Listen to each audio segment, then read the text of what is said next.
राधे राधे। तो मैं आज आपको बताने जा रही हूँ गौड़ी गोपाल आश्रम का सच। और ये मैं आपको आज क्यों बता रही हूँ, क्योंकि आज ही मैंने यूट्यूब पे देखा है नया गौड़ी गोपाल आश्रम वृंदावन में बन गया है। वो आश्रम इतना भव्य लग रहा है। मैं पुराने वाले गौड़ी गोपाल आश्रम में लास्ट ईयर अनायास ही पहुंच गई थी। तो बात ऐसी है कि लास्ट ईयर मेरे वृंदावन की यात्रा के समय में मुझे गौड़ी गोपाल आश्रम के बारे में कुछ भी नहीं पता था। मैं बस गुरु की तलाश में वृंदावन पहुंच गई। और यूट्यूब पे मैंने बहुत सारे गुरुओं के बारे में सुना जो वृंदावन में रहते हैं। तो मुझे भी लगा कि मुझे अपने मन की शांति के लिए वृंदावन जाना पड़ेगा। मैं जब गौड़ी गोपाल आश्रम के आगे से गुजर रही थी, मैं जानती भी नहीं थी कि वो गौड़ी गोपाल आश्रम है। वहाँ मैंने एक आदमी को, एक शख्स को खड़ा पाया जो घुंघराले बाल वाला था, धोती कुर्ता पहना था और बहुत ही कलरफुल उन्होंने मालाएं धारण की हुई थी, टीका लगाया हुआ था। जैसे ही मैंने उनको देखा मैं शॉक्ड हो गई। मैंने कहा ये तो वही पर्सन है जिसे मैं कभी कभी यूट्यूब पे देख लेती हूँ। हालांकि उनका कोई भी जो कथा होता है मैंने यूट्यूब पे नहीं सुना था, ना ही मैं उनका नाम जानती थी। कभी स्क्रॉल करने के दौरान मैंने उन्हें यूट्यूब पे देखा था और मेरे मन में आया था कि ये बंदा कृष्ण कन्हैया जैसे रूप धारण करने की कोशिश कर रहा है। लेकिन उससे ज्यादा मैं इनके बारे में कुछ भी नहीं जानती थी। मैं रिक्शा पे जा रही थी। मैंने रिक्शे वाले को कहा कि रुको रुको, ये कौन है? इसको तो मैंने टीवी पे या फिर फोन में कहीं देखा है। तो उन्होंने बताया कि ये गौड़ी गोपाल आश्रम चलाते हैं और लोगों की सहायता करते हैं, ये दीक्षा भी देते हैं। उस टाइम में तो मैं बाकी बिहारी जी की तरफ जा रही थी, तो मैं इस चीज पे ज्यादा ध्यान नहीं दिया क्योंकि मुझे कान्हा जी ने उस दिन बुलाया था। एक दो दिन के बाद मैं गौड़ी गोपाल आश्रम पहुंच गई।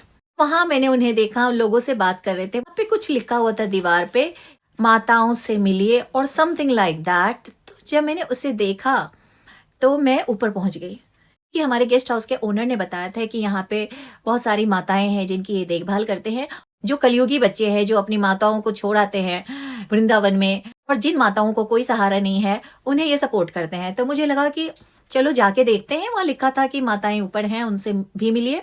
मैं ऊपर पहुंच गई। वहां पे एक बैरियर लगा था, रस्सी से वो बंधा था, साइड टू साइड एक दो पिलर के साथ वो रस्सी बंधा था। और वहां एक लड़की बैठी थी जो कि सिक्योरिटी गार्ड के ड्रेस में थी। सारी गार्ड मैंने लड़कियां ही देखी, सारी यंग गर्ल्स थी, सबने यूनिफॉर्म पहने हुए थे। वो चेयर पे बैठी थी। तो उसने बहुत ही रूडली बोला कि नहीं नहीं, आप अंदर नहीं जा सकते हो। मैंने कहा कि वहां पे लिखा हुआ है कि माताओं से मैं मिल सकती हूँ, क्या मैं जाके मिल सकती हूँ? तो उन्होंने कहा नहीं नहीं, आप अंदर नहीं जा सकते क्योंकि वहाँ सफाई का काम चल रहा है। मैंने देखा कि वहाँ फ्लोर गीला था, शायद पोछा लग रहा था, तो शायद हेल्थ एंड सेफ्टी के पर्पज से उसने मुझे मना किया है। तो फिर मैंने माताओं से मिलने का इरादा छोड़ दिया और मैं आश्रम से बाहर निकल गई।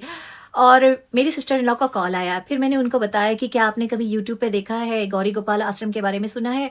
मैं उसी आश्रम में गई थी लेकिन मैं उन वृद्ध माताओं से नहीं मिल पाई। सिस्टर इन लॉ ने कहा कि तुम कौन सी बातों पे भरोसा करते हो, ये सारे गुरु हैं, ये चोर होते हैं, लोगों को बेवकूफ बनाते हैं। तुमने देखा ना कि ये तुम्हें अंदर नहीं जाने दिए। There is something behind the scene. क्योंकि मेरे सिस्टर इन लॉ के हस्बैंड एक खुफिया एजेंसी के लिए काम करते हैं और उन्होंने कई सारे केसेस का पर्दाफाश किया है। तो उनके दिमाग में सारी बातें भरी हुई है और वो बड़ी सस्पिशियस रहती हैं हर चीज़ के लिए। लेकिन मुझे लगा कि शायद ये सही कह रही होंगी। उन्होंने मुझे इतना रूडली क्यों मना किया? वो क्यों नहीं चाहती कि मैं माताओं से मिलूं? तो फिर इसी विचार के साथ मैं अपने गेस्ट हाउस चले गई। लेकिन मैं भी बहुत जिद्दी हूँ। उस टाइम में मेरा कोई यूट्यूब चैनल नहीं था, कोई भी पब्लिक स्पीकिंग प्लेटफॉर्म पे नहीं थी जो मैं जाके इन्वेस्टिगेशन करूं और आप लोगों को चैनल पे दिखाऊं।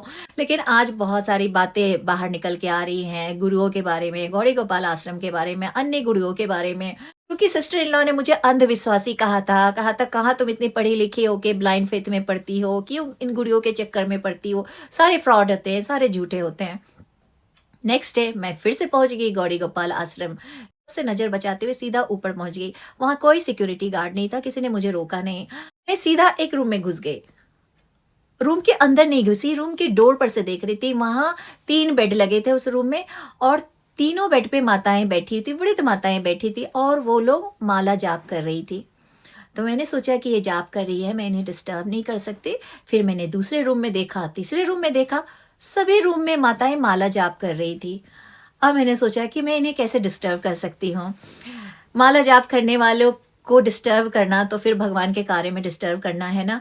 मुझे लगने लगा कि आज भी पॉसिबल नहीं है किसी माता से बात करना। मैं आगे बढ़ती गई, वहां पे एक नल था। कुछ माताएं, वृद्ध माताएं अपनी प्लेट रख के हाथ मुंह धो रही थी और कुछ अपनी रूम की तरफ जा रही थी। तभी मैं आगे की ओर लपकी। उन माताओं ने मुझे देखा, उन्हें लगा कि स्ट्रेंजर यहाँ पे क्या कर रही है, लेकिन मैंने आगे बढ़ के उनके पैर छुए। उन्हें देख के मुझे अपनी नानी याद आ गई, मुझे अपनी दादी याद आ गई, अपनी माँ याद आ गई। जैसे ही मैंने उनके पैर छुए, उन्होंने मुझे चारों तरफ से गले से लगा लिया और वो फिर मुझे बहुत सारे आशीर्वाद देने लगी। मैंने कहा कि आप ये बताएं माता जी, आपको यहाँ कैसा लग रहा है, यहाँ आकर के यहाँ पे आपको सारी सुख सुविधाएं मिलती है। ओह माय गॉड, मेरे क्वेश्चन के पूरा होने के पहले जो उन्होंने मुझे बताया, आप सुन के सन्न रह जाएंगे। एक स्वर में सारी माताएं बोल पड़ी, अरे हम तो भगवान के मंदिर में रह रहे हैं। ये जो गुरु जी हैं, वो अनिरुद्धाचार्य, वो सब माताएं कह रही थी कि एक तरह से कृष्ण कन्हैया है। वो हमारी इतनी ज्यादा देखभाल करते हैं, उनको भगवान ने मेरे लिए भेजा है। हमारी स्थिति घर में बहुत खराब थी, उनके बच्चे उनको बहुत परेशान करते थे, उनको तरसाते थे चीजों के लिए, उन्हें गालियां देते थे, उन्हें मारते थे। और जब से ये माताएं गौड़ी गोपाल आश्रम में पहुंची हैं, वो हर दिन सुबह उठ के भगवान का शुक्रिया अदा करती हैं। भगवान ने उन्हें इतनी अच्छी जगह भेज दिया। और वो कह रहे थे कि ये जो गुरु जी है अनिरुद्धाचार्य, उनके बेटे जैसे हैं। बेटे तो क्या, बेटों ने तो उन्हें यहाँ आके छोड़ दिया, मतलब वो लोग इन्हें अपना बेटा मान रही है, उनके लिए इतनी सारी ब्लेसिंग्स दे रही हैं। वो कह रही है कि हे भगवान, ये सारी कान्हा जी की इच्छा है, उन्होंने मुझे जीते जी स्वर्ग में रहने को दिया। अब आप इसके बारे में क्या कहेंगे? बहुत सारे लोग हैं जो अनिरुद्धाचार्य जी के बारे में उल्टी सीधे बातें करते हैं। मेरे भी मन में आया था जब मेरी सिस्टर इन लॉ ने मेरे मन को शंकाओं से भर दिया था और मुझे लगने लगा था कि हो सकता है वो सही हो। क्यों उस लड़की ने मुझे अंदर जाने से मना किया था और रूडली मना किया था? शायद ये मुझे रूडली लगा होगा, ये उनके बोलने का तरीका होगा। शायद वहां बहुत सारे लोग आते होंगे जो उनकी बातें नहीं मानते होंगे, आगे बढ़ जाते होंगे। तो एक सिक्योरिटी गार्ड होने के नाते उनको थोड़ा अपना कड़ा स्वभाव रखना जरूरी है, जिससे लोग उनकी बातें माने। वृंदावन जाने के बाद मेरा माइंड बिल्कुल चेंज हो गया। मैंने वृंदावन में इतने सारे चमत्कार देखे। लोग मेरा बहुत मजाक उड़ाते थे जब मैंने वृंदावन जाने का निश्चय किया। और जब मैं वृंदावन जा रही थी, मेरे फ्रेंड्स, मेरे फैमिली कहते हैं ना कि जब आप कोई अच्छे कार्य करते हैं तो सबसे पहला दुश्मन आपका सगा ही होता है।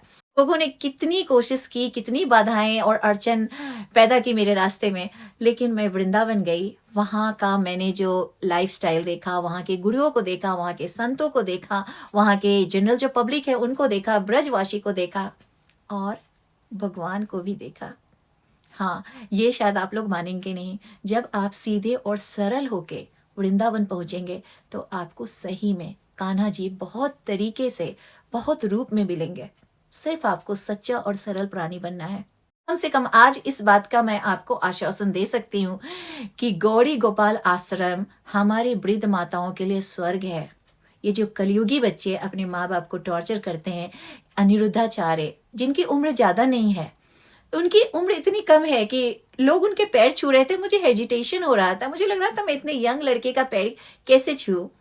लेकिन वो जो काम ऐसा कर रहे हैं वो सही में पैर छूने लायक हैं। उनको जानने के पहले, उन माताओं के मुख से उनकी प्रशंसा सुनने के पहले मुझे भी लग रहा था कि सब अंधविश्वासी हैं। एक यंग आदमी का बुजुर्ग होकर पैर छू रहे हैं, लेकिन वो कोई चमत्कार नहीं दिखाते हैं, वो प्रैक्टिकल काम करते हैं।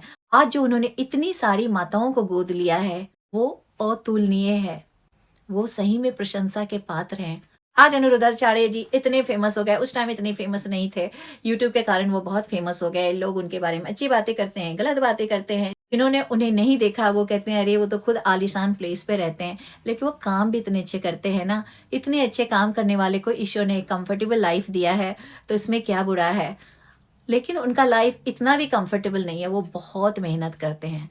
इतनी मेहनत जो कोई प्राणी करे तो सफलता मिलेगी ही। तो अपने इसी संदेश के साथ मैं ये वीडियो बंद करती हूँ। अगर आपको मेरे विचार अच्छे लगे हैं तो please like, share and subscribe. मैं आपको वृंदावन में हुए सारे चमत्कार के बारे में बताऊंगी। राधे राधे।